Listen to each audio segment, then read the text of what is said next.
Hi friends, అందరికీ నమస్కారం. నేను మీ చందుని. మీరు చూస్తున్నారు చందు ఎడ్యుకేషనల్ తెలుగు యూట్యూబ్ ఛానల్కి స్వాగతం. ఈరోజు మన టాపిక్ వచ్చి మంత్రి దృష్టికి అంగన్వాడీల సమస్యలు, దాని గురించి పూర్తి సమాచారం ఈ వీడియోలో తెలియజేస్తాను. వీడియోని ఎక్కడ స్కిప్ చేయకుండా లాస్ట్ వరకు చూడండి. వీడియో చూసిన ప్రతి ఒక్కరు మన ఛానల్ని ఒక లైక్ చేసి కిందన్న సబ్స్క్రైబ్ బటన్ సబ్స్క్రైబ్ చేసుకుని దాని పక్కన బెల్ ఐకాన్ని ఆల్ నోటిఫికేషన్ యాక్టివేట్ చేయండి. నేను పెట్టే ప్రతి ఒక్క వీడియో కూడా మీకు నోటిఫికేషన్ రూపంలో, మెసేజ్ రూపంలో రావడం జరుగుతుంది. లేట్ చేయకుండా టాపిక్లోకి వెళ్ళిపోదాం. మంత్రి దృష్టికి అంగన్వాడీల సమస్యలు.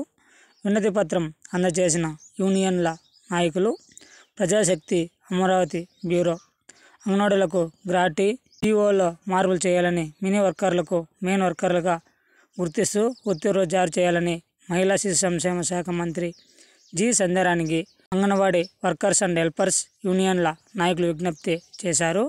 ఇక చూసుకుంటే AP anganwadi workers and helpers union CITU ప్రధాన కార్యదర్శులు కె సుబ్బారావమ్మ, నాయకులు NCH Supraja, AP anganwadi workers and helpers association IITUC నాయకులు విజయదుర్గ, ఏపీ ప్రగతిశీల anganwadi workers and helper union IFTU P Padma వెలగపూడిలోని సచివాలయంలోని మంత్రిని బుధవారం కలిసి అంగన్వాడీల సమస్యలను ఆమె దృష్టికి తీసుకెళ్లారు.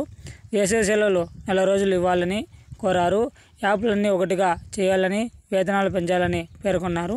సమస్యలపై మంత్రి సంధ్యారాణి స్పందిస్తూ వేసవి సెలవులు ఇవ్వనట్లు మినీ వర్కర్స్ను మెయిన్ వర్కర్స్గా మారుస్తూ ఉత్తర్వులు ఇస్తామని, అన్ని యాప్లను ఒకటేగా చేస్తున్నామని తెలిపారు. సమస్యలను పరిశీలించాలని సిఎస్ను కోరిన పీడీఎఫ్ ఎమ్మెల్సీలు అంగన్వాడీలకు వేతనాలు పెంపు, మినీ సెంటర్లకు మెయిన్లుగా సవరిస్తూ ఉత్తర్వులు విడుదల తదితర సమస్యలు పరిశీలించాలని ప్రభుత్వం ప్రధాన కార్యదర్శి కె విజయానందను PDF MLC KS Lakshmanarao, I Venkateswararao, B Gopimurthy కోరారు. సచివాలయంలో బుధవారం సిఎస్ను కలిసి వినతి పత్రాన్ని అందజేశారు. గ్రాటి జీవో 8 సవరించాలని, 42 రోజుల సమ్మె మినిట్స్ను అమలు చేయాలన్నారు. సిఎస్ను కలిసిన వారితో అంగన్వాడీ యూనియన్లను నాయకులు ఉన్నారు. ఇది ఫ్రెండ్స్ లేటెస్ట్ ఇన్ఫర్మేషన్. మరిన్ని లేటెస్ట్ అప్డేట్స్ కోసం యూట్యూబ్ ఛానల్ని లైక్ చేయండి, షేర్ చేయండి, సబ్స్క్రైబ్ చేయండి. Thanks for watching video. జై హింద్.